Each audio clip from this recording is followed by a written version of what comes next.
falar sobre o domingo de Páscoa, que é o domingo da ressurreição do Senhor Jesus Cristo. E nós vamos ler aqui no capítulo 16 de Marcos, onde fala sobre o domingo, a partir do versículo 2. Diz o seguinte: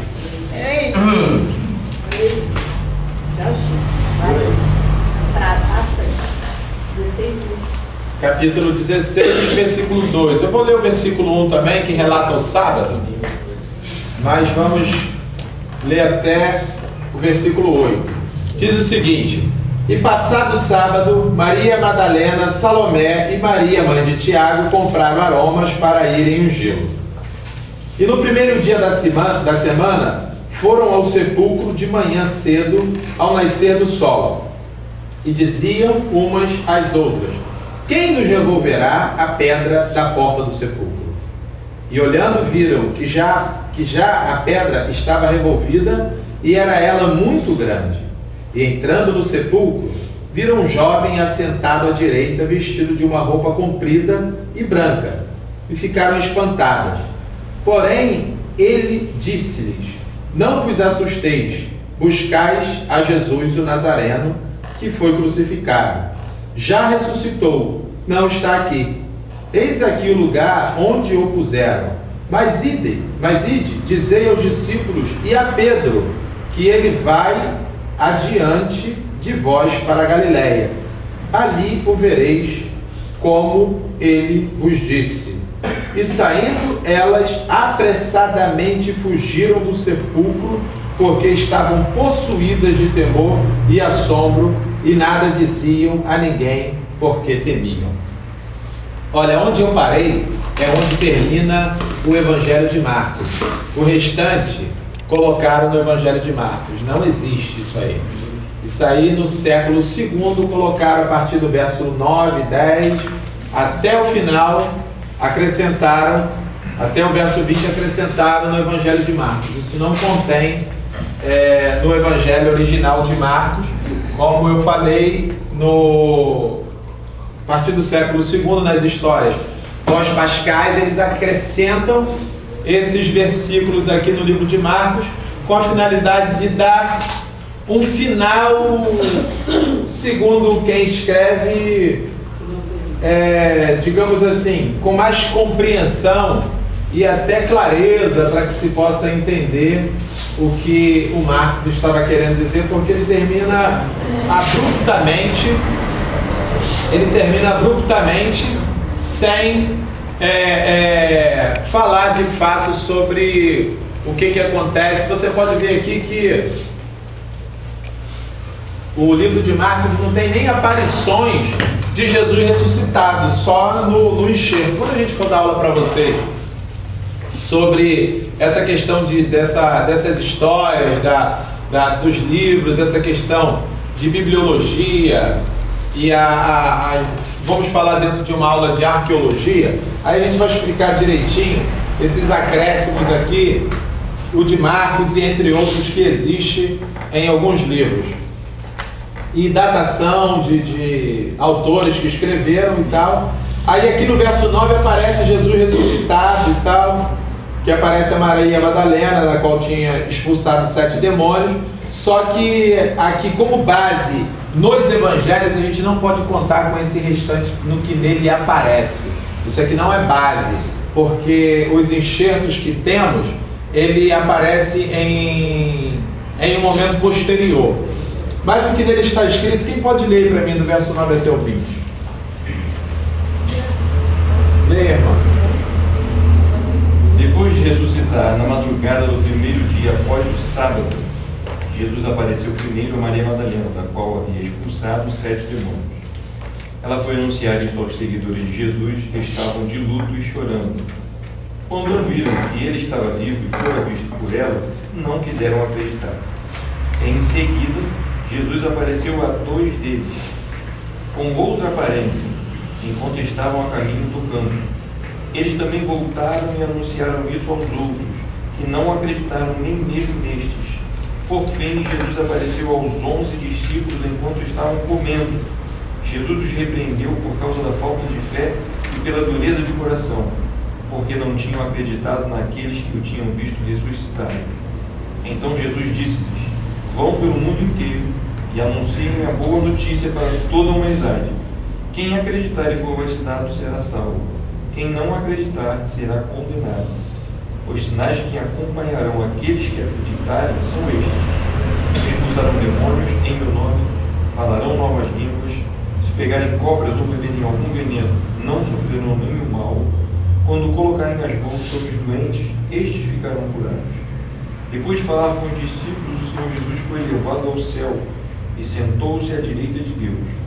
Os discípulos então saíram e pregaram por toda parte. O Senhor os ajudava e, por meio dos sinais que os acompanhavam, provava que o ensinamento deles era verdadeiro. Então, nós temos aqui essa passagem mostrando o acréscimo da conclusão do livro de Marcos que deram a partir do século II, e Marcos ele escreve esse livro até no máximo ano 70 depois da morte do Senhor Jesus Cristo, mas aproximadamente no ano 65. Agora, voltando à história da ressurreição de Jesus, segundo aquilo que Marcos escreve e até os outros evangelistas. Nós, quando falamos sobre Bíblia, a gente tem aquele pensamento literal, alguns intérpretes das Escrituras sobre aquela questão literal. Se está escrito, aconteceu de fato. É assim que a galera fundamentalista, ela enxerga as Escrituras. E dificilmente alguém desse entendimento acredite que a Bíblia, em alguns casos, ela conta as histórias através de parábolas. Ele acredita que o que está escrito é algo factual, de fato aconteceu, como se, por exemplo, a história pudesse ser fotografada ou filmada como hoje nós estamos filmando, entende? E dificilmente alguém entenda que possa ser uma parábola e dentro da parábola surja a verdade no qual o evangelista quer passar. Por exemplo, eu sempre falo isso, e dentro dessa nossa aula, desde do domingo de Ramos até hoje, a gente cita várias parábolas para que se haja compreensão. Nunca houve o bom samaritano, nunca existiu. Mas hoje, pelo fato de sabermos que a epígrafe vem escrito parábola do bom samaritano, a gente não procura nunca o bom samaritano, e a gente sabe que aquilo é uma verdade tremenda, a verdade de socorrer e estender as mãos a quem esteja caído. Da mesma forma, a gente nunca procura o pai e nem o filho pródigo, porque a gente sabe que é uma parábola. Mas todo mundo acredita que Deus está lá nos altos céus para receber um filho que estava num país exilado, no sufoco, e em algum momento se arrependeu e voltou a Deus. Então a gente acredita nesta verdade, que Deus recebe qualquer um nessa condição.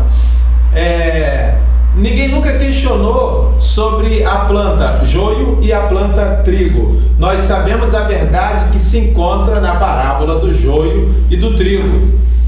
Então, agora em alguns casos, onde não aparece escrito a epígrafe parábola, como nós falamos sobre a história da Natividade de Jesus no capítulo 1 e 2 de Lucas, e capítulo 1 e 2 de Mateus, mas nós estudamos e vimos que aquilo é uma parábola propriamente dita.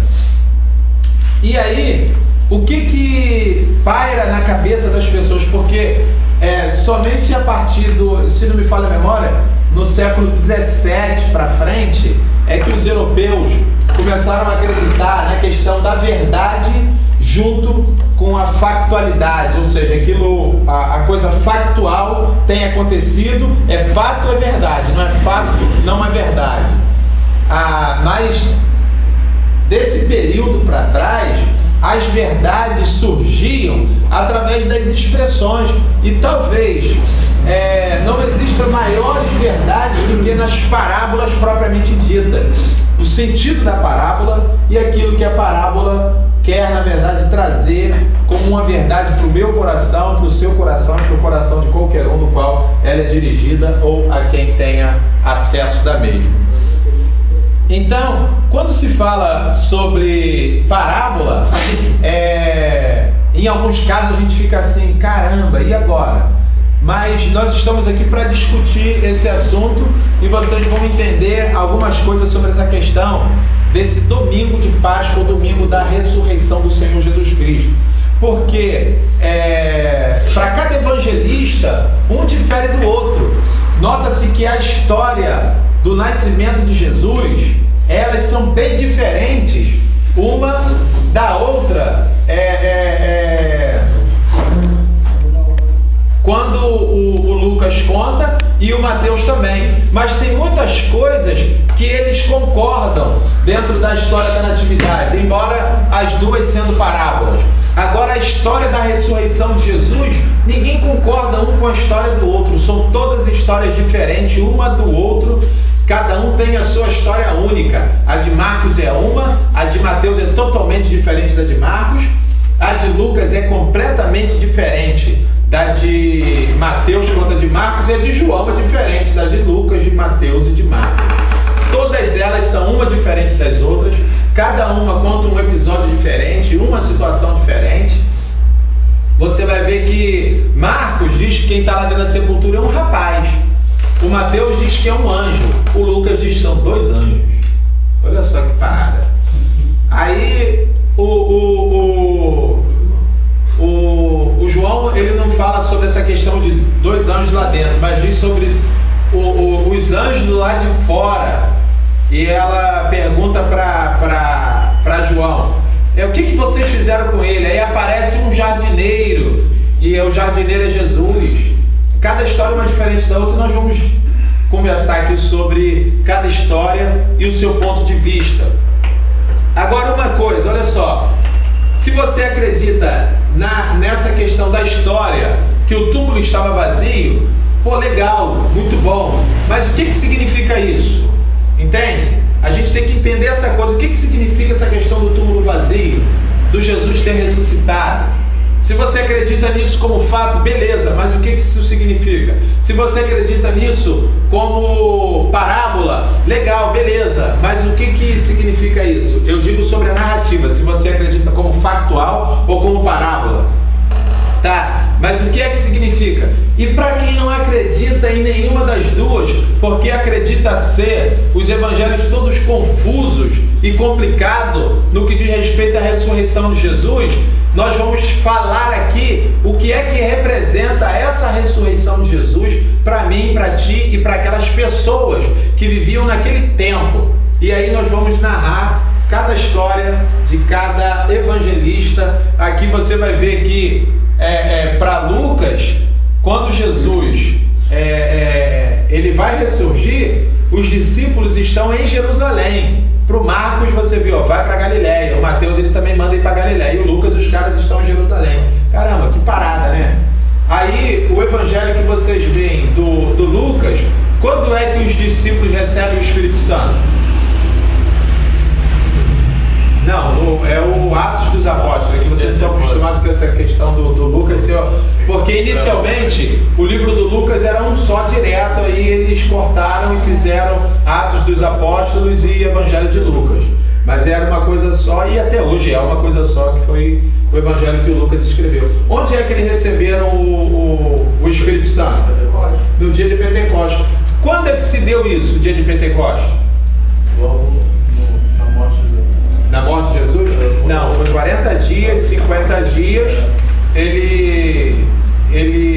40 dias ele aparece, né? Aí depois ele vai embora, mais 10 dias acontece o Pentecostes, que é o batismo com o Espírito Santo. O Evangelho de João diz que eles foram batizados com o Espírito Santo no domingo da ressurreição. Tá entendendo isso? Aí, quando você segue Jesus, no capítulo 1 de Atos dos Apóstolos, diz que ele subiu aos céus 40 dias depois da sua ressurreição. Não é isso que está lá? 40 dias depois da ressurreição. Só que o mesmo Lucas, no Evangelho de Lucas, diz que ele subiu aos céus no domingo. Entendeu? Então, o que é que eu estou querendo te falar? Que principalmente o Evangelho de Lucas é parábola. Ele não está preocupado com a cronologia de fato nem data. Ele está simplesmente contando a história de que em algum momento ele ascendeu aos céus. Uma hora lá ele diz que foi 40 dias depois e na outra ele diz que foi no mesmo dia de domingo. Entendeu? Então essa questão tanto do batismo quanto... E para Lucas a galera está em Jerusalém, para os outros evangelistas eles estão na Galileia. Então entenda bem uma coisa, nós estamos aqui para falar de Bíblia, cara. Então eu tenho que pontuar cada posicionamento de cada evangelista para vocês entenderem e a gente não ficar com uma maluquice impetrada na nossa cabeça, tentando entender coisas que muitas pessoas dizem que não tem nada a ver. Por isso que nós vamos aqui narrar a Escritura para a gente entender as Escrituras.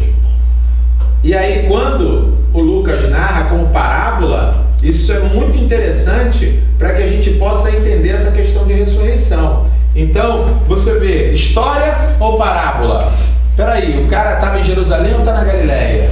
O cara tinha 2 anjos ou tinha um anjo só? Para quem entende a voz que os caras estão falando, o número de anjos não interessa, entendeu? Para quem entende, se o Lucas em algum momento ele diz que Jesus subiu no domingo e depois ele diz que Jesus subiu depois de 40 dias, a questão é que ele subiu. Essa é a verdade que a gente quer, entendeu? Dentro da história dos caras. A questão é que em algum momento ele subiu. Se ele estava em Jerusalém ou se ele estava na Galileia, talvez isso não interesse, porque quando ele diz assim, volte a Galileia, talvez ele está dizendo assim para você, volte onde a história começou. E o que a história dizia? O reino de Deus está próximo, arrependei-vos e crede no Evangelho, onde a história começou. Volte a Galileia, porque a história começou na Galileia. Então, talvez a gente fique preocupado com a factualidade e perde-se dentro do relato contado pelos evangelistas a verdade dessa história da ressurreição de Jesus, que como o mesmo o Lucas, no acréscimo dele, ele é muito interessante, que ele diz assim, por que procurais o vivo dentre os mortos? O que nos interessa é que ele está vivo. O que nos interessa é que alguns evangelhos até falam sobre a marca das suas mãos, que ficara como prova daquilo que as autoridades fizeram contra a pessoa do Senhor Jesus Cristo. Mas independente de com marcas ou sem marcas, é que ele vive. O Paulo, em lugar nenhum, diz que Jesus Cristo ressuscitou no corpo. Ele diz que ele ressurgiu no Espírito. Olha só que parada completamente diferente, que é o primeiro relato da ressurreição do Senhor Jesus Cristo, que difere daquilo que os evangelistas falaram. Mas o moral da história de Paulo é a mesma. Qual é? Que ele vive.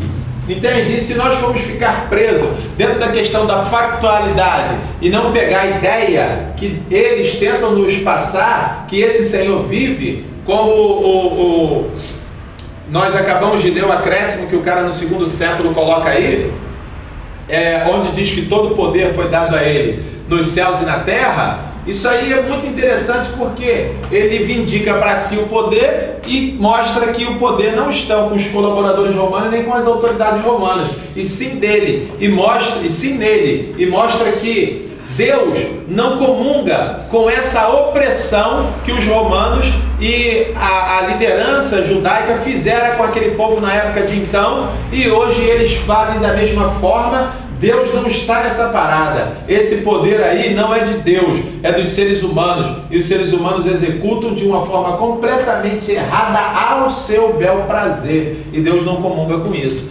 Então, as verdades que consistem dentro das histórias, digo histórias porque cada um conta a sua, da ressurreição do Senhor Jesus Cristo, são verdades que para nós deve ficar o seguinte jargão: ele vive, ele reina. Essa é a nossa verdade. Ele não está morto. Então vamos agora discorrer dentro dos evangelhos, para a gente poder pegar, digamos assim, esse fio dessa meada. E você vê que no Marcos temos quantos versículos? Não considerando o acréscimo, temos 8 versículos, se a gente pode assim dizer, né, do verso 1 ao 8 versículos sobre a narrativa. No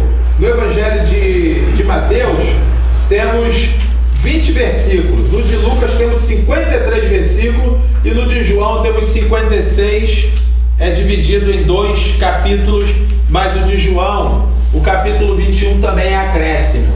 O de João também é acréscimo, o capítulo 21 do livro de João é acréscimo e o 20 não é. A quarta história, porque João conta 4 histórias das aparições de Jesus após a morte. Essa quarta história que o João conta no capítulo 21 é acréscimo propriamente dito.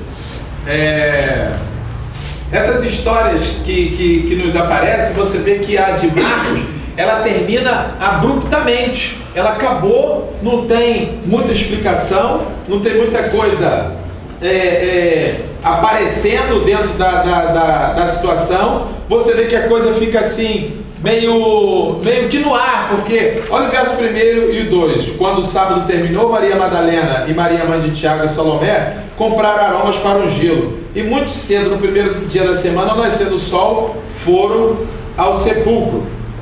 E no caminho elas estavam perguntando: quem é que vai remover essa pedra e tal. Quando ela chega lá, a pedra está revolvida, essa pergunta já é irrelevante, elas esquecem dessa pergunta. A pedra já está revolvida, meu irmão, isso aí não interessa. Alguém que está acompanhando aí me ajuda a ler. Lê o 3 e o 4 aí. 16. Diziam entre si: quem vai tirar para nós a pedra da entrada do túmulo? Era uma pedra muito grande. Mas quando olharam, viram que a pedra já havia sido tirada. Vamos fazer uma comparação com Mateus 28, 11 e 15. 28, 11 e 15. Leia para mim, Danda, 28, 11 e 15 de Mateus. E vamos ver o que ele acrescenta nesse lance de pedra aí. Porque ele manda o seguinte, ele explica como a pedra mexeu. Há um terremoto, um anjo e tal, cujo aparecimento foi como um relâmpago, um trovão e tal, e a roupa do anjo que ele diz era branca, como a alva-neve, e que rola a pedra da entrada do túmulo. Leia 28, 11 e 15, por favor.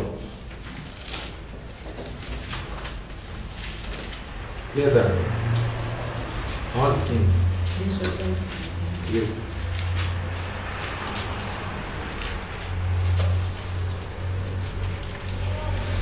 Enquanto as mulheres estavam no caminho, alguns dos guardas dirigiram-se à cidade e contaram aos chefes dos sacerdotes tudo o que havia acontecido. Quando os chefes dos sacerdotes se reuniram com os líderes religiosos, elaboraram um plano.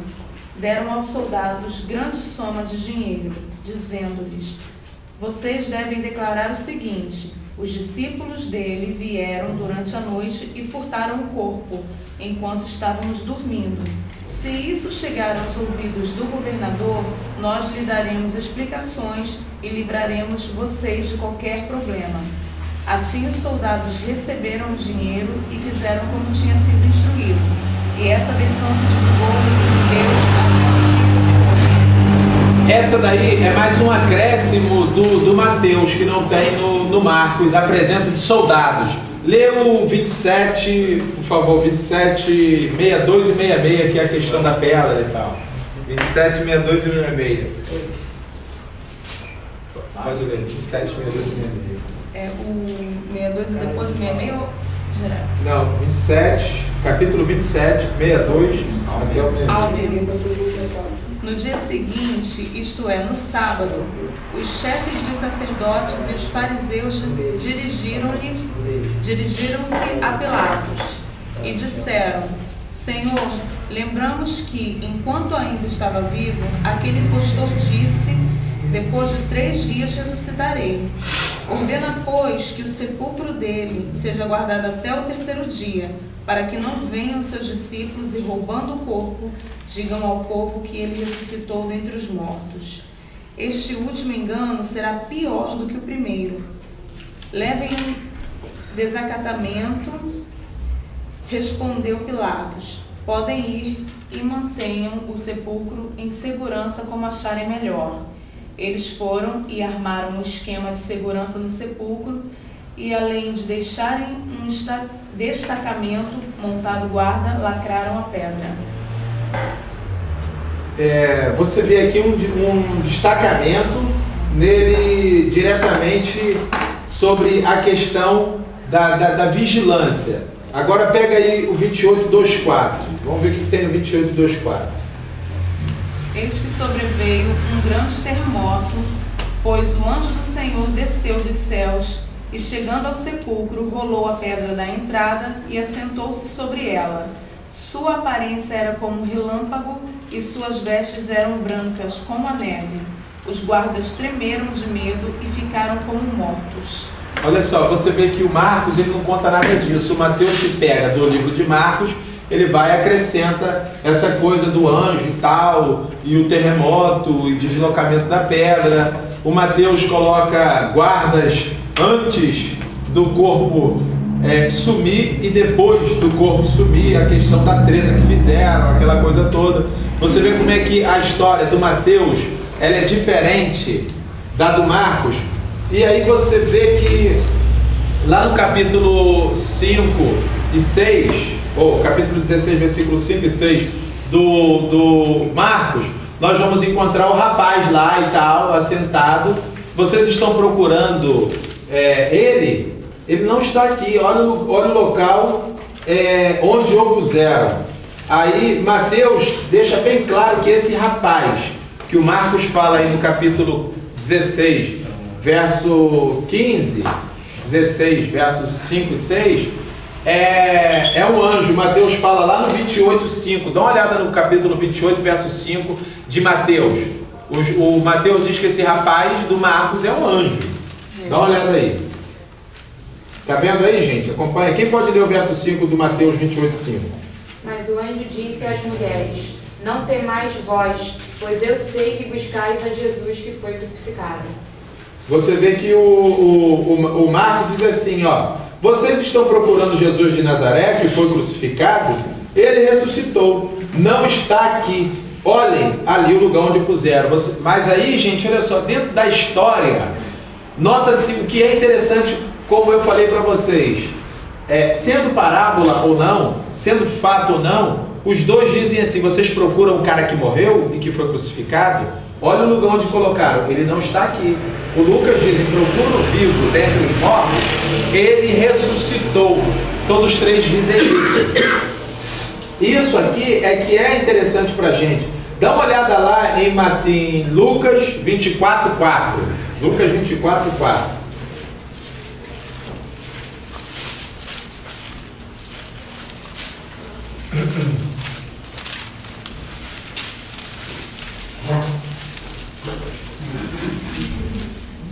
Quem pode ler para mim? 24:4. Aconteceu que, perplexas a esse respeito, apareceram-lhe 2 varões com vestes resplandecentes. Aí, tá vendo? 2 varões, aparecem 2 anjos no lance. Beleza, vamos dando sequência e nós vamos esmiuçando a coisa. Quem pode ler o 16:7 de Marcos e vamos ver o que consiste nisso? No 16:7 de Marcos. Mas ide, dizei a seus discípulos e a Pedro que ele vai adiante de vós para Galiléia. Lá o vereis, como ele vos disse. Olha só, a narrativa de Marcos, como eu falei, não aparece Jesus, exceto no acréscimo. Mas aqui aparece a promessa de que ele iria aparecer. Você está vendo aqui? Olha só como é que isso é interessante. Quando o cara vai lá e acrescenta o lance dele lá, pô, beleza, velho. É o cumprimento da profecia que aparece no livro de Marcos, não somente aqui, mas como em outros lugares também aparece. E ele pega e deixa isso claramente sobre essa questão da ida. E depois ele encerra abruptamente no versículo 8, sem conclusões. Lê o verso 8 aí, mais uma vez. Saindo elas, fugiram do sepulcro, porque estavam possuídas de temor e de assombro, e de medo. Nada disseram a ninguém. Olha só, você vê aí que nada elas disseram a ninguém. Quem pode ler o 24:9 de Lucas para mim?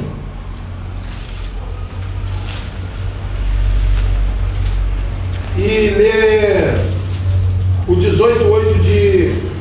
Vê o que tem aí no 18:8 de Mateus. Capítulo 18, verso 8 de Mateus e 24:9 de Lucas. Vou ler o 24:9. Leu 24:9. E voltando do sepulcro, anunciaram todas essas coisas aos 11 e a todos os demais. Tá vendo? O de Marcos diz que é para não contar nada a ninguém. Que ela não contaram nada de ninguém. Agora o de Lucas já diz o quê? Ela falou Pra geral. Falou para geral. Isso aqui eu queria. Aí, e se não me falha a memória, acho que aí ela muda a ordem também. Leia um versículo depois, porque diz assim, vai para Galiléia, aí elas mudam a ordem. Vê aí no verso 10. Se eu não estiver enganado. E eram Maria Madalena e Joana e Maria, mãe de Tiago. Também as outras que estavam com elas relataram estas coisas aos apóstolos. E apareceram-lhe como um delírio as palavras das mulheres e não lhe deram crédito. Mas Pedro, levantando-se, correu ao sepulcro e, abaixando-se, viu somente os panos de linho e retirou-se, admirando consigo o que havia acontecido. Não, somente até aí. Você vê que ela sai contando para todo mundo. Vê o que tem no 18:8 de Mateus. É 18:8 mesmo? 18:8. Portanto-se a tua mão ou teu pé está a tropeçar. É esse? Não, não é isso não. Mas acompanha aí onde a gente estava lendo lá, após a ressurreição, lá no capítulo 28, vê se é 28:8. 28:8, não? O que tem aí? 28:8. E retirando-se elas apressadamente do sepulcro, tomadas de medo de grande alegria, correram e anunciaram aos discípulos. Tá vendo? Olha só. Lá no Lucas elas contam para todo mundo. Mateus, elas também contam tudo para todo mundo. E no de Marcos elas não contam nada para ninguém. Beleza, vamos prosseguir aí. Correram, contaram e tal. E agora, elas contaram ou não? Porque tá 2 contra 1. Se vir na prova. Era mulher, para de contar. 2 livros aqui, elas eu prefiro Que a banca vai falar. que elas contaram. Fulano nessa hora.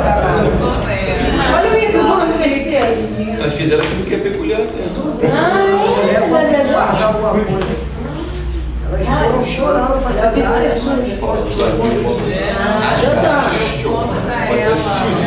Olha só, vamos prosseguir aqui.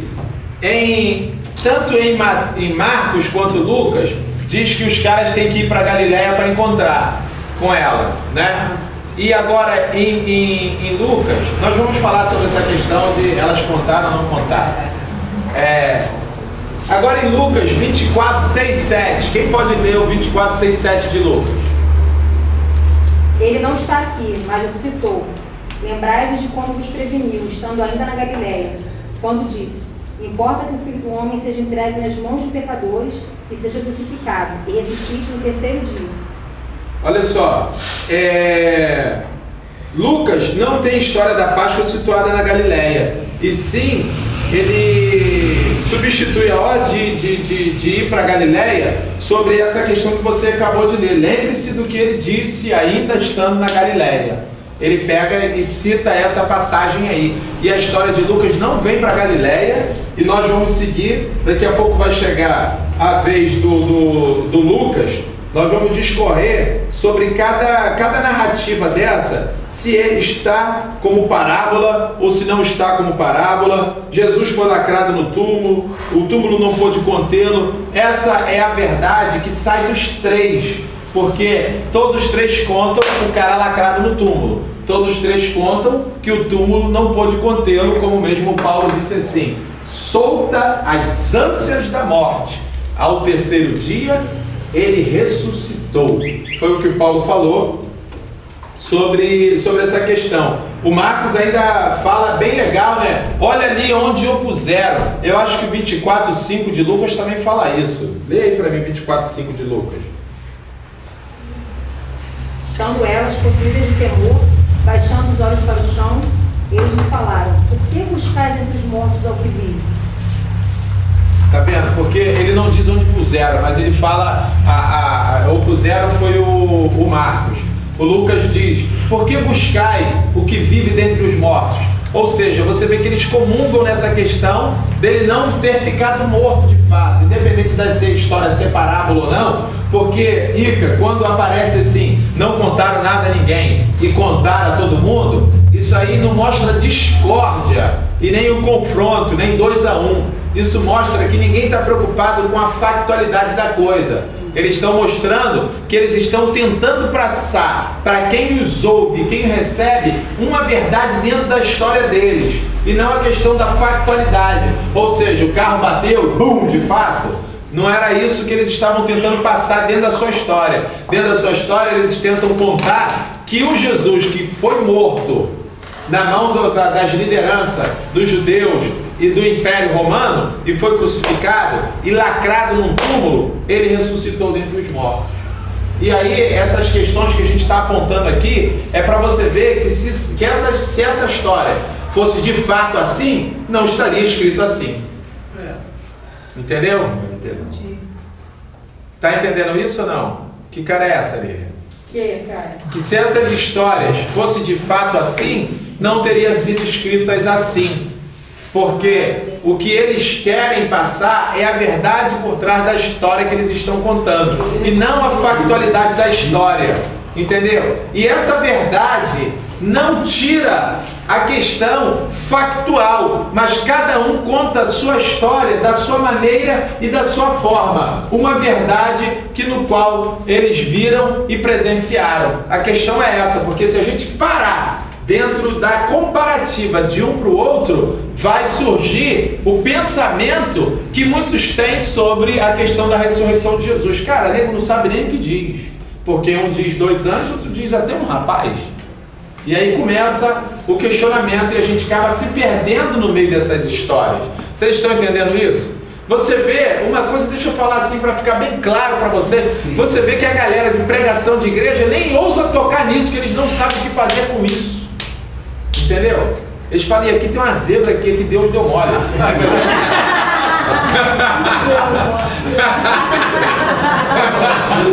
Aqui é melhor esquecer, porque é o seguinte, compadre.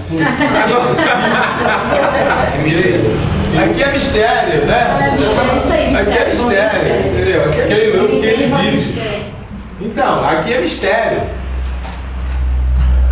Deu mole.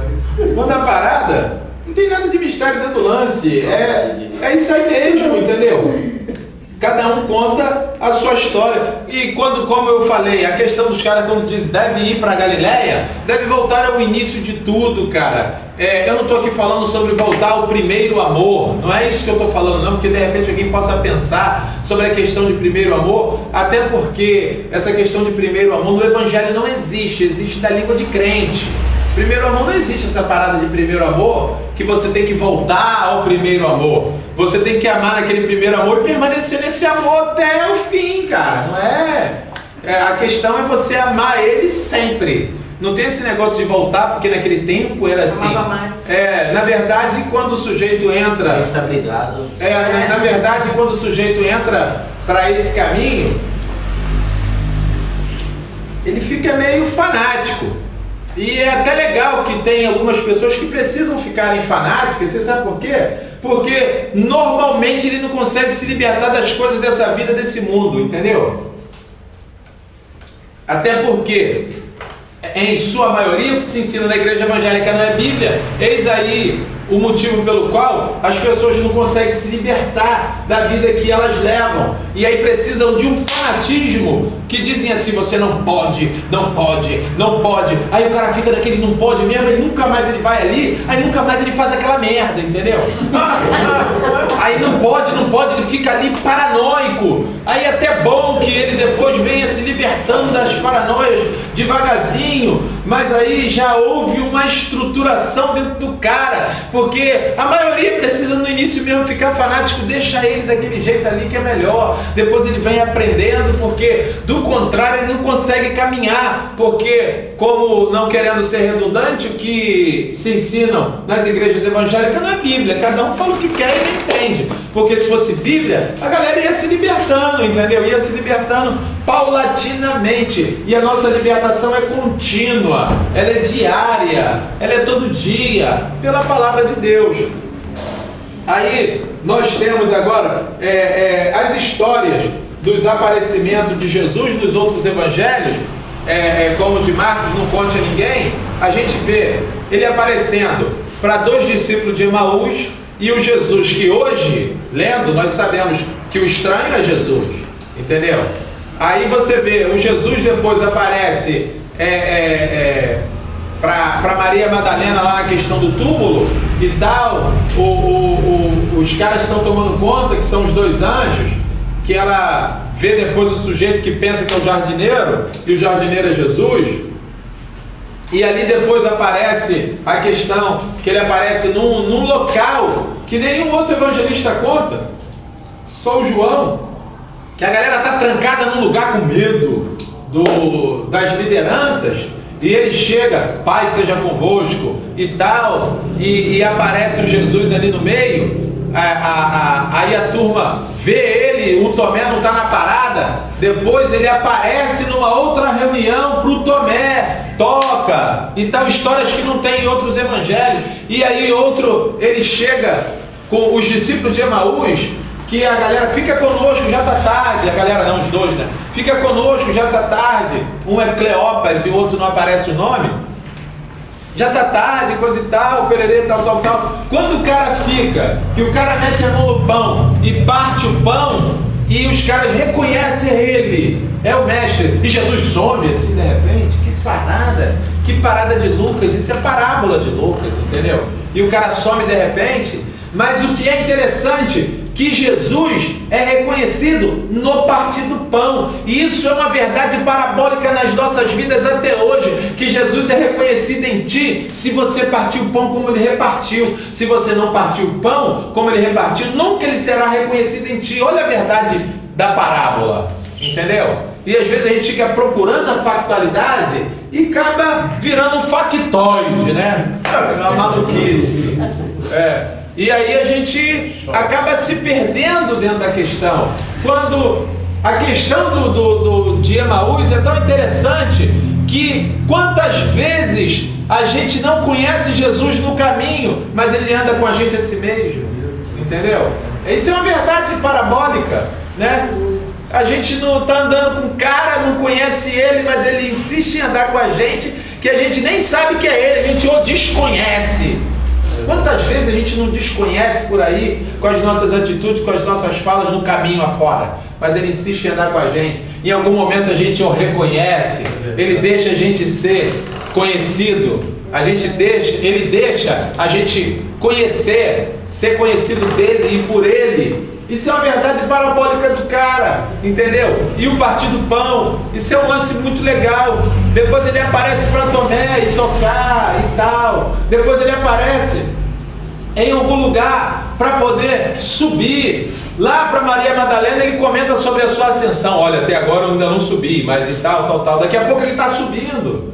Aí cada um conta a questão de um jeito, mas ali moram verdades para mim e para você até hoje. Se a gente começar a olhar o Marcos, o Lucas, o João e o Mateus como deuses, a gente está ferrado, cara. A gente nunca vai entender os caras. A gente precisa olhar para ele e ver um Joel tentando escrever alguma coisa para que alguém possa entender alguma coisa sobre o Jesus. A gente tem que olhar e ver um Ica escrevendo alguma coisa para que alguém que leia o que ele escreva entenda que ele está comentando sobre o Jesus que ele conheceu, que ele viveu. A gente tem que olhar e ver um Leandro, ver um Adilson, e não ver um Deus que tomou ele e que ele cheio de raiva. Amando. Saudade. Olha o choque. A gente precisa ver os caras ali, seres humanos, entendeu? Contando algo que era a esperança deles e que eles viram embora. Algo que era a esperança deles e eles viram ressurgir. E aí ele vai contar a história, velho. Do jeito dele, a maneira dele, da forma que aquelas pessoas que viviam em determinados lugares já estavam acostumadas a contar e receber também. E ele vai lá e escreve a essas pessoas. Aí que mora o lance da questão. Porque, olha só, dentro da questão história e factual, dançou, caiu tudo por terra. O que aconteceu? Contaram ou não contaram? Era um cara, ou era um anjo, ou era dois? Era o jardineiro, ou era Jesus?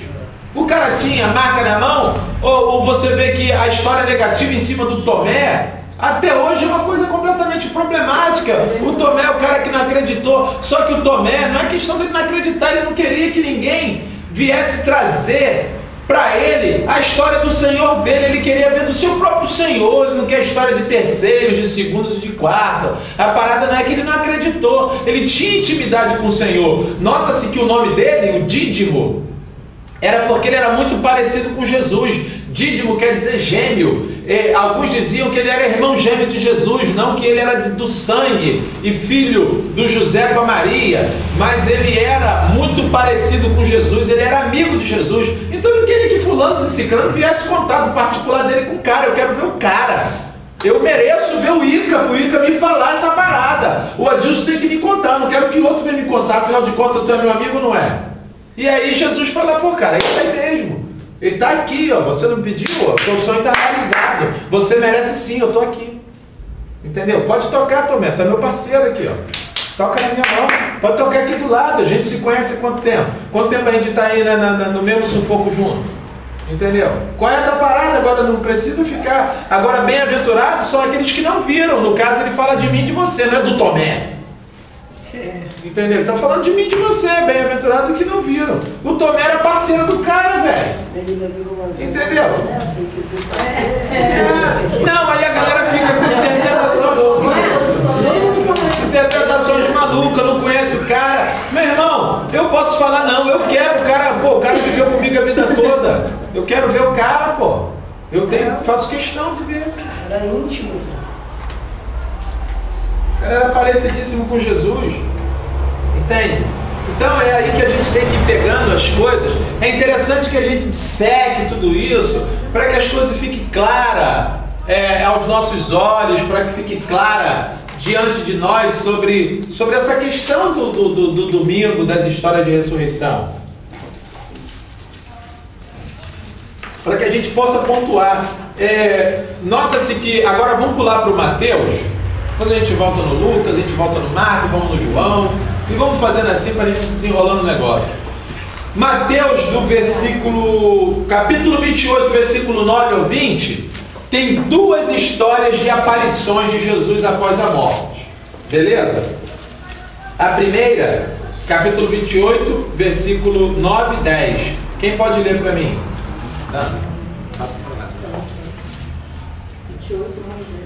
28, 9 e 10. E eis que Jesus veio ao encontro delas e disse: Salve! E elas, aproximando-se, abraçaram-lhe os pés e o adoraram. Então Jesus lhes disse: Não temais, ide e avisai meus irmãos que se dirijam a Galiléia e lá me verão. Olha só, essa aqui é uma aparição depois da morte dele, certo, gente? Aí dá, ó, não temais, elas caem prostradas, abraçam Jesus, isso não tem Marcos. De Marcos a gente acabamos de ver que elas vão lá para fora, não conta nada para ninguém.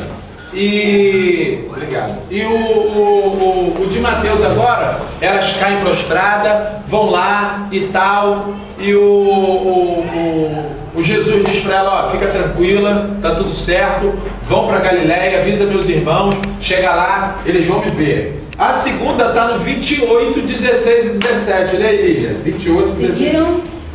Seguiram os 11 discípulos para Galiléia, para o monte que Jesus lhes designara. E quando viram, o adoraram, mas alguns duvidaram. Olha só, quando viram, adoraram, mas alguns duvidaram. Aí, quando fala sobre monte, vocês lembram que eu falei que o livro de Mateus, ele apresenta sobre a história de Jesus, é um segundo Moisés? Lembram disso? É um segundo Moisés? E que também é um segundo Davi. Então, no livro de Mateus, essa história de monte, ela tem um ponto crucial. Por quê? Moisés no Monte Horebe, Jesus no monte do Sermão da Montanha. Aí, Jesus no monte é transfigurado. Jesus, depois que ressurge dentre os mortos, aparece no monte na Galiléia para a rapaziada. Uns acreditam, outros não acreditam, uns adoraram, outros duvidaram, como a Lília mesmo falou. Ou seja, duas narrativas aparecem dele lá. Uma para essas mulheres e a outra no monte. No restante da narrativa, Jesus ressuscitado fala o que passou a ser conhecido como grande incumbência. Lê 18:20, a grande incumbência que ele fala nessa aparição. Fala, Lília, 18:20. Marcos? Não, Mateus, 28:20, né, Deus? 28, versículo 18. 18 ao 20. Ah, tá. Jesus, aproximando-se, falou-lhes, dizendo: toda a autoridade me foi dada no céu e na terra. Ide, portanto, fazei discípulos de todas as nações, batizando-os em meu nome do Pai e do Filho e do Espírito Santo, ensinando-os a guardar todas as coisas que vos tenho ordenado. E eis que estou convosco todos os dias até a consumação do século. Olha só, o que é interessante aqui é o seguinte, que ele pega e fala assim: ide, fazei todo o poder primeiro, todo o poder foi me dado nos céus e na terra. Sobre aquela questão que eu falei do poder não ser, o poder de Deus não é o poder dos romanos e nem das autoridades judaicas que mataram, mostrando que o poder de Deus não comunga com esse massacre que os caras fazem de uma minoria contra uma maioria. Minoria que detém o poder, a aristocracia. Hoje são os ricos e os políticos do mundo afora. E mostram que Deus não comunga com essa galera que acumulam demais enquanto outros passam fome. Ele não comunga com isso, reprovando as autoridades romanas, porque o poder não é de Roma, quando ele diz todo o poder foi me dado a mim, nos céus e na terra. Entende? Esse poder terreno aqui está mostrando que não é desses caras e que esse poder, em existindo, está errado. Outra questão que ele diz: fazer discípulo de todas as nações. Antes da sua morte, ele mandou os 70 para todos os lados por ali. Mas agora ele mostra que a questão do discipulado é uma questão que não se restringe somente a Israel, mas em todo o canto da terra. A outra questão: estarei convosco, como inicialmente em Mateus, ele na história da natividade, ele é o Emanuel, na ressurreição ele também é o Emanuel, que ele está conosco para sempre. Agora, o que é interessante aí, cara, olha só, no escrito de Mateus não é crer. Aparece crer aí na parada? Aparece obedecer. Quem obedecer essa questão do Jesus e seguir o que o Jesus falou, vai alcançar a salvação. Olha só que parada. Tá vendo a fala do cara? Quem seguir de acordo com o que ele falou, vai estar no lance. Quem não tiver, ensinando-lhe a obedecer tudo que ordenei a vocês.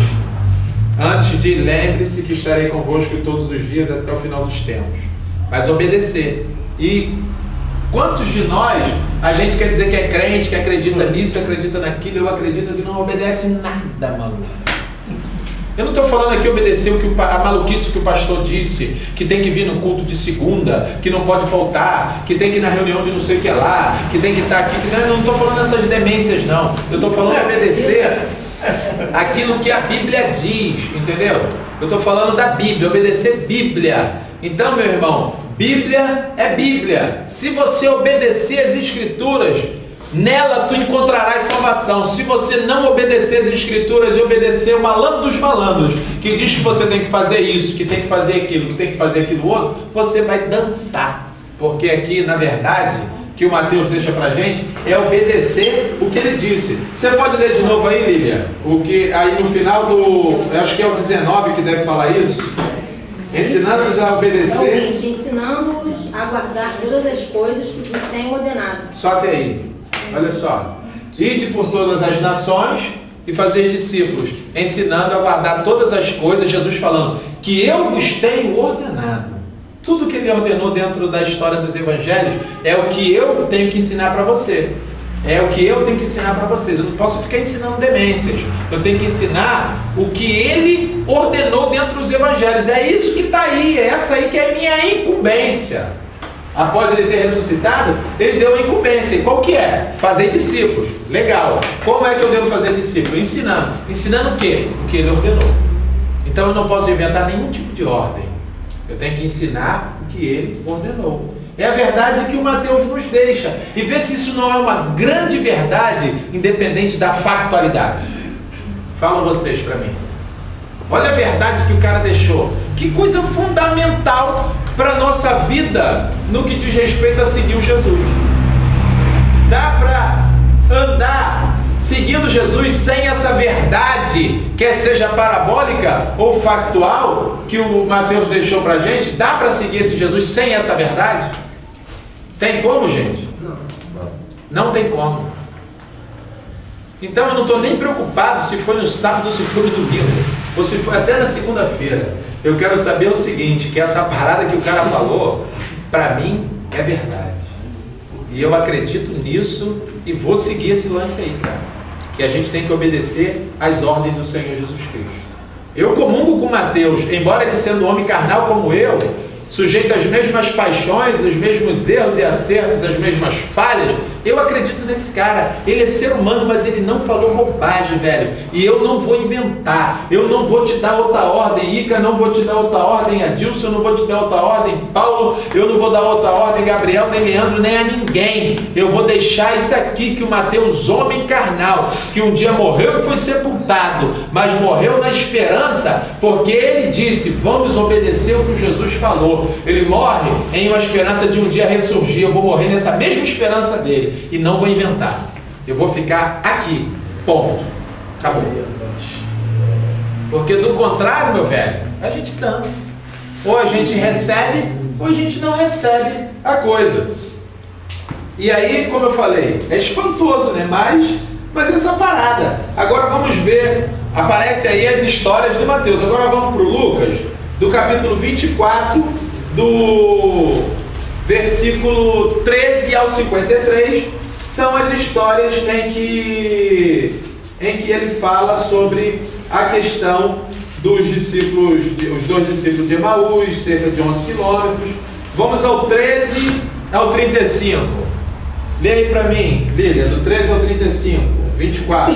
Naquele mesmo dia, 2 deles estavam de caminho para uma aldeia chamada Emaús, distante de Jerusalém, 70 estados. Só uma pergunta aqui para a gente entender a questão cronológica aí da coisa, para a gente pegar o lance da parábola e da factualidade. Repete de novo e preste atenção, que dia é esse? Começa no 13, Lídia. Naquele mesmo dia... Que dia é esse, o mesmo dia?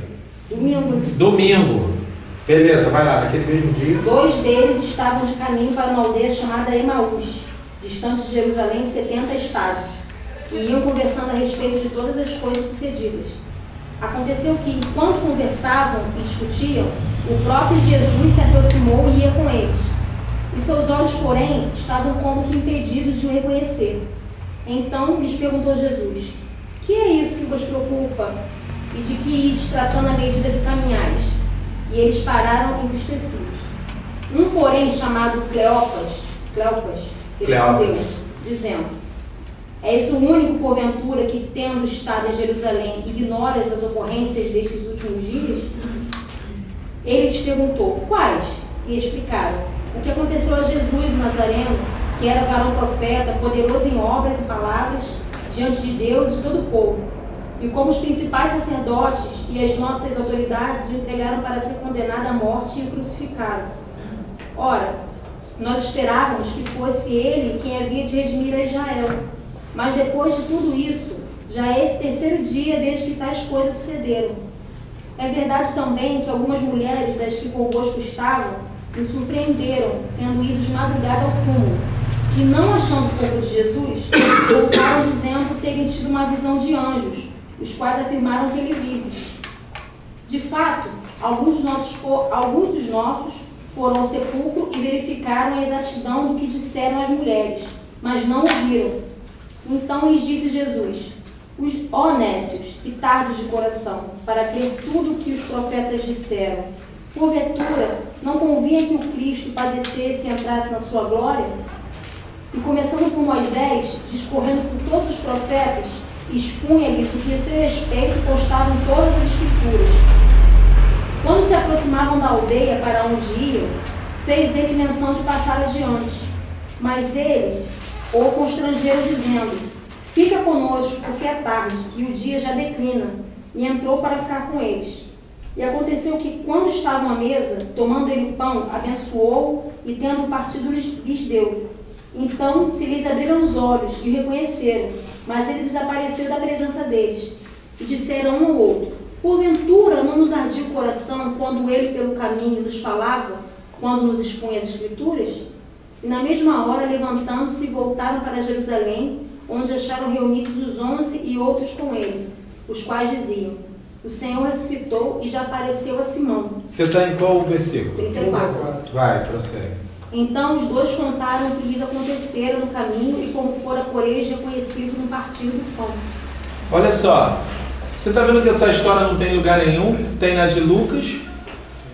O cara aparece no meio do caminho, começando a bater um papo, e aí diz que o estranho é o Jesus. O estranho aparece e pergunta: vocês estão falando de quê? É o estranho. Aí, pô, cara, só tu que é o único que não sabe, só tu que é estranho.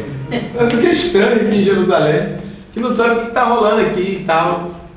Aí Jesus começa a falar. Você viu que a leitura dela, Jesus fala até de Moisés e dos profetas. E ele está ali, como eu falei, no caminho, e os caras não estão conhecendo Jesus, entendeu? Os caras estão ali pensando, sei lá em quê, pensando na factualidade, igual a gente. Você está vendo que a coisa é um paradoxo dentro da parábola que o cara conta? Enquanto os caras, o Lucas escreve, dois caras pensando no factual, e aparece Jesus falando que e eles nem se ligam, porque às vezes ele está esperando o fato e não vê que Jesus está andando do nosso lado todo dia sem a gente reconhecer ele. Não é questionar, não é Jesus, né? É, questiona. É você é o único Jerusalém. Não, tu não sabe. Quantas vezes a gente vira para Jesus e tu não sabe de nada? Quem sabe sou eu. Quem sabe sou eu. A ordem agora é a seguinte, é essa. Entendeu? A ordem é essa. E a galera nesse papo de Jesus não sabe de nada, mas Lucas já falava de você, maluco, que diz que Jesus não sabe de nada. Você tá vendo? Tu estava na Bíblia.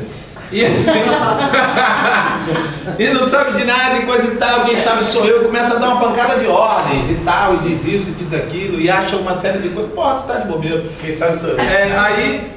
E nem falando de Bíblia, mesmo assim não o reconhece. Ele fala de Moisés e dos profetas, os caras não reconhecem. Porque se ele fala da conversa que tá rolando, da fofoca que tá no ar, aí ele sabe.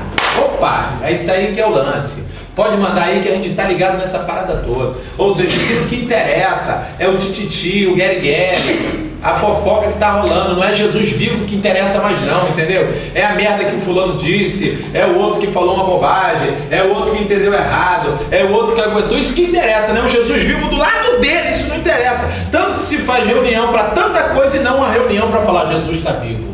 Jesus ressuscita, Jesus salva, Jesus liberta. Nota-se até as reuniões de domingo, que já são de fato estabelecidas para esse fim, nem assim eles o falam. E continua se factuando. Então a questão do Jesus vivo não está interessando para ninguém, mano. Entendeu? E ainda se falar de Bíblia, não será reconhecido. Mas se tu falar da fofoca, da sensação, do momento, é a parada. Entendeu? E ficam procurando situações. E se tu falar de Jesus, você sabe o que você é? Chato. Não, estranho. Se você falar de Jesus, do Moisés e dos profetas, você é estranho. Tá aí, nunca escolheu essa parábola. E aí essa parábola é verdade ou não é verdade? Falam vocês. Verdade. É verdade ou não é? Se você entrar numa de falar de Jesus, tu é estranho. Se tu entrar numa de falar de Bíblia, tu é estranho. Se você for entrar numa de falar de Escritura, isso não interessa pra gente. A gente quer a fofoca da sensação do momento. Hoje o dia é de perseguir a Dilson. Então Jesus não interessa. Vão meter o pau na Dilson. Hoje é dia de perseguir fulano de tal. Convoquemos uma reunião. Ajuntamos as lideranças e vamos mostrar que aqui é assim, assim, assim e assim. E o meu posicionamento é assim, assim, assim e assim. Então vamos arrebentar com todo Jesus. O que é? Tá maluco? O único estranho aqui é você que fala de Jesus. Mente vazia, né? Aí o nego fala até o livro do profeta Joaquim, capítulo 7. Capítulo 7, versículo 1. Aí diz até que oficina vazia. Mente vazia. Eu não conheço essa Bíblia por isso. Eis que te digo. Eis que te digo, que mente vazia.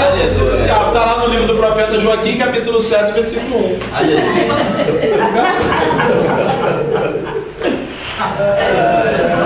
Aí a galera fica presa nisso.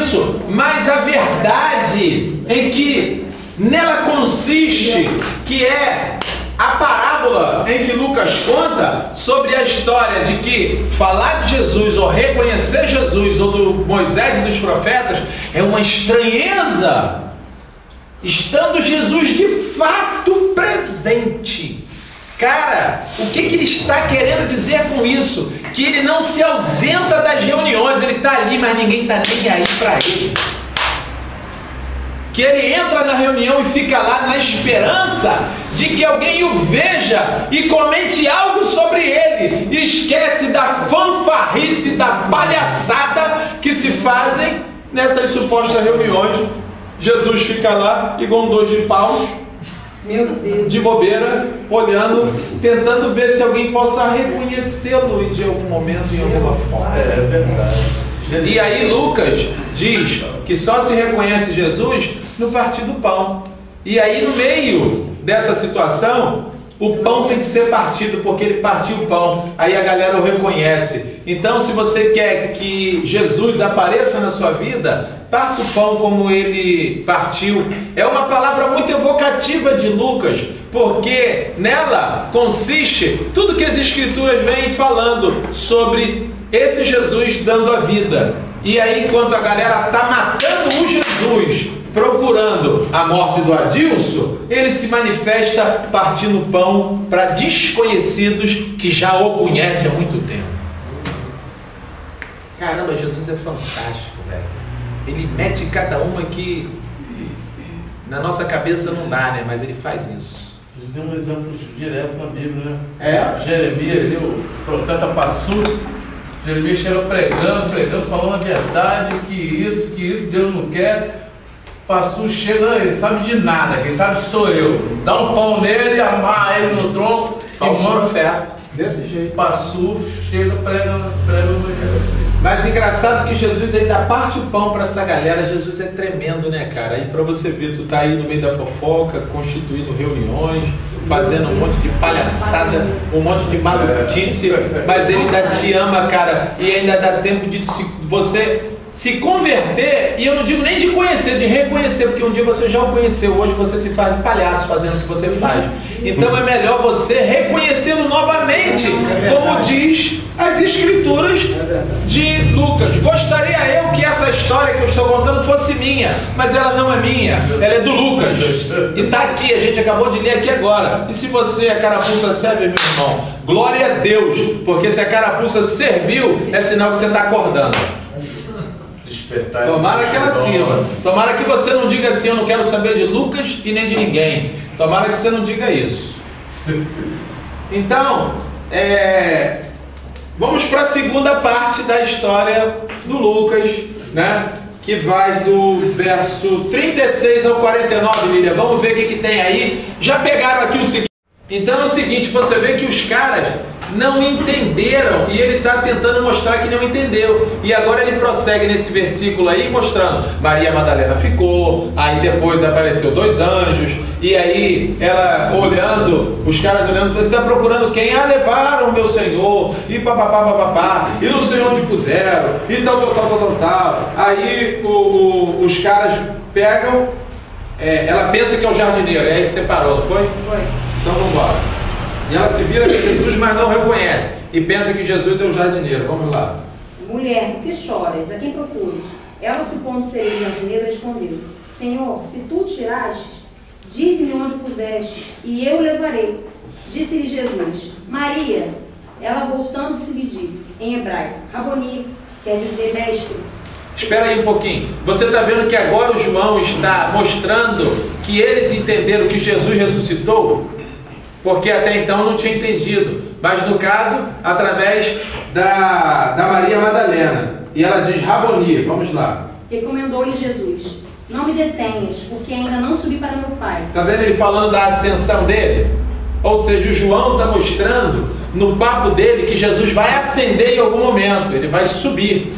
Viu? Ele comenta sobre a sua ascensão. Não me detenhas porque eu ainda não subi para o meu Pai. Prossegue. Mas vai ter com os meus irmãos e dize-lhes: Subo para meu Pai e vosso Pai, para meu Deus e vosso Deus. Ele enfatiza de novo sobre a questão de que ele vai subir. Eu subo para o meu Pai e vosso Pai, para o meu Deus e vosso Deus.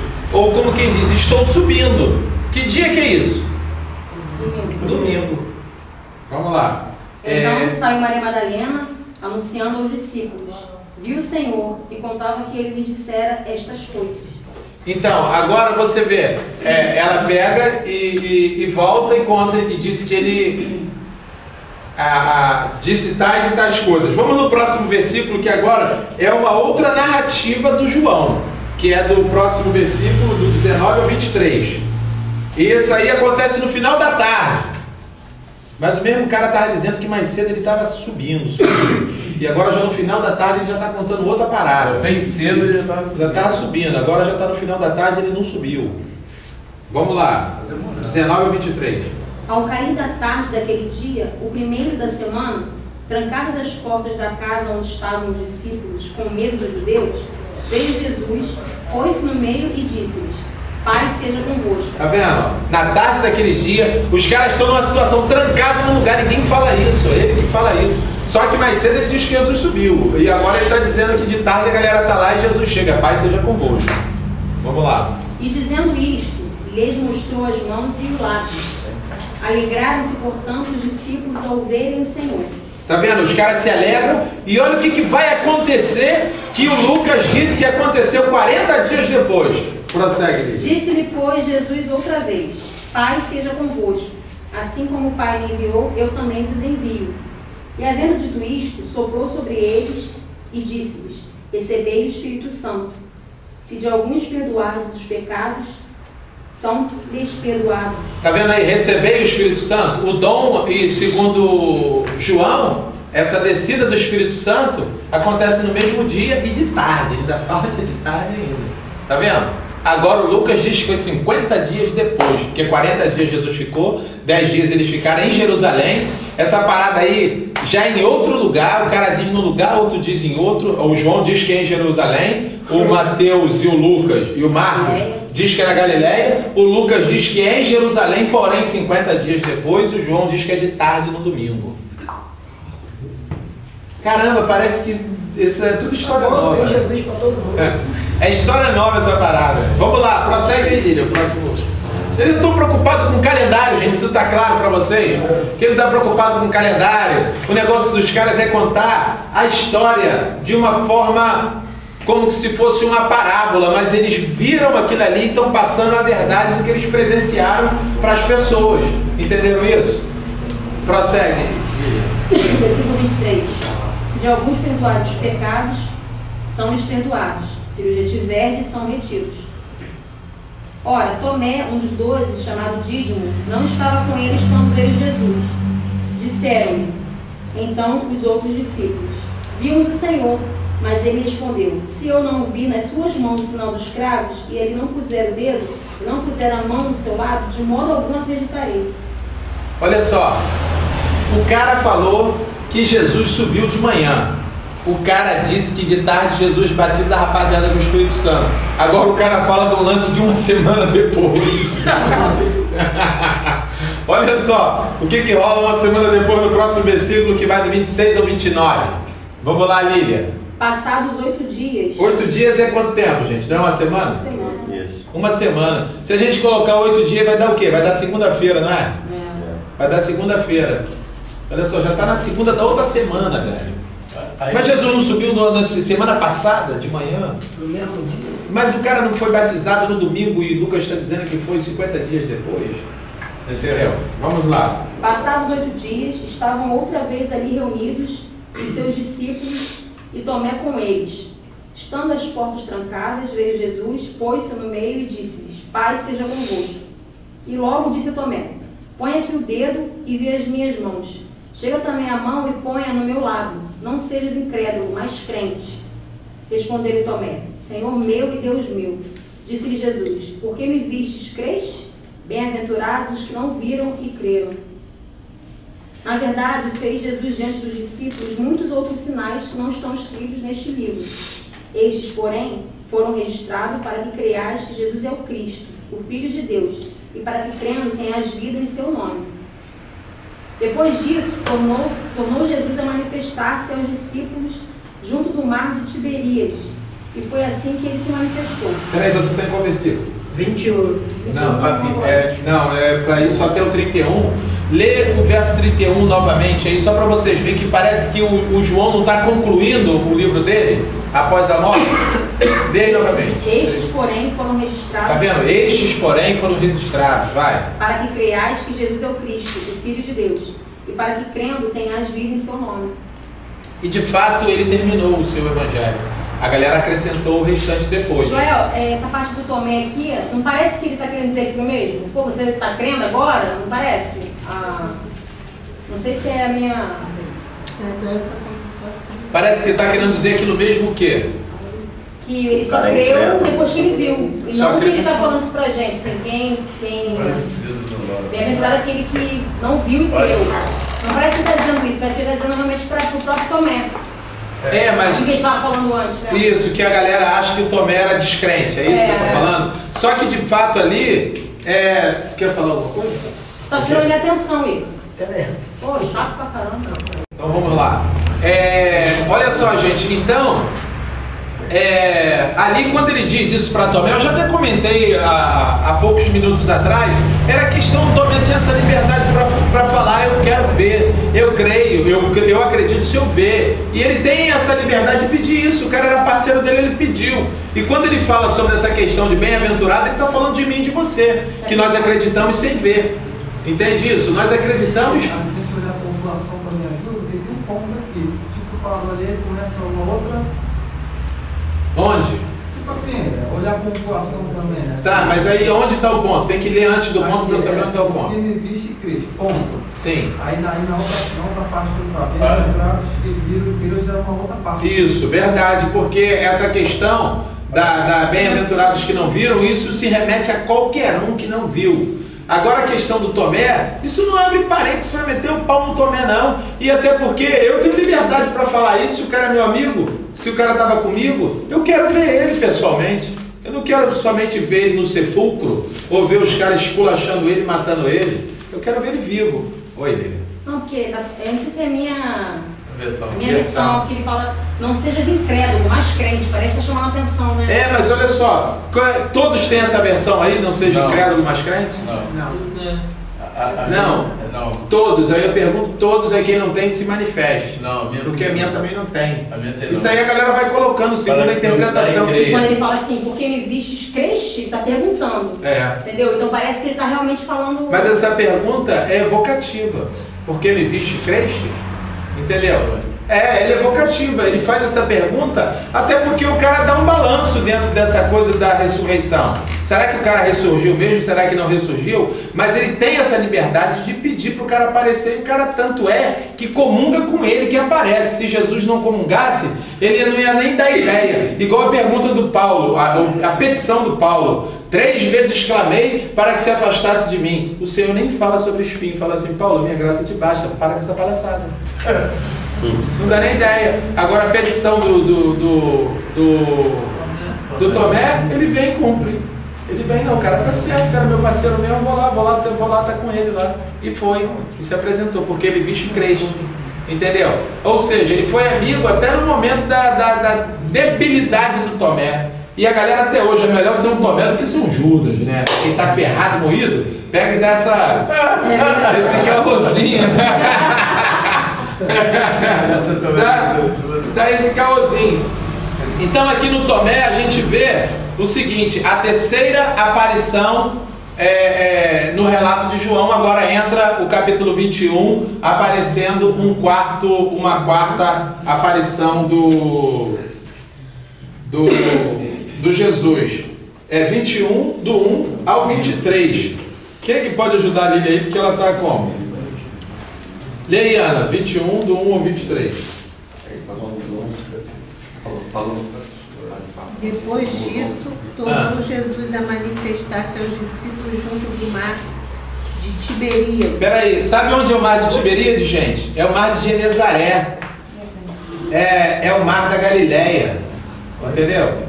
É outro nome dado ao mar da Galileia. Então agora João coloca Jesus em Jerusalém e agora ele leva Jesus para Galileia. Aí deixa eu te perguntar, quantos dias foram que ele apareceu com Tomé mesmo? Depois de quantos dias? 8 dias. Aí agora o que você leu aí inicialmente, Lília?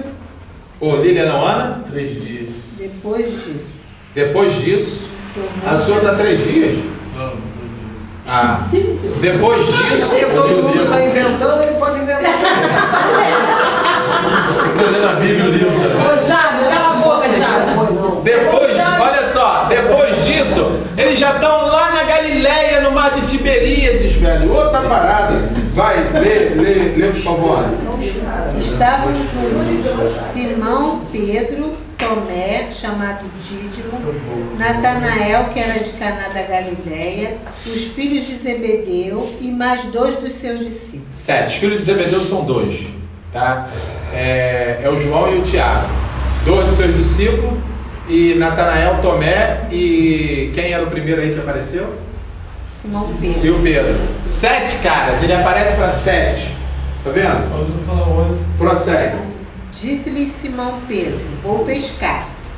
Disseram-lhes os outros, também nós vamos contigo. Saíram e entraram no barco, e naquela noite nada apanharam. Mas ao clarear da madrugada, estava Jesus na praia. Espera só um pouquinho aí, olha só. Essa questão da praia é quando os caras não pescam nada, ele manda lançar a rede do outro lado, a galera lança a rede, é tanto peixe que eles não aguentam mais. Pedro, quando vem, pula na água, para quem está no barco, quem está passeando de barco, não está pescando, sabe que é para tentar chegar mais rápido na areia. E ali quando ele chega, Jesus está lá com tudo preparado para eles, e aí começa um diálogo entre ele e Cefas. Cefas é o nome de Pedro em aramaico. E ele pega e diz assim, tu me amas? Te amo. E esse lance rola 3 vezes. Aí ele pega e diz, se tu me ama, apacenta as minhas ovelhas. E aí tu sabe que eu te amo, Senhor, e tal. Eu quero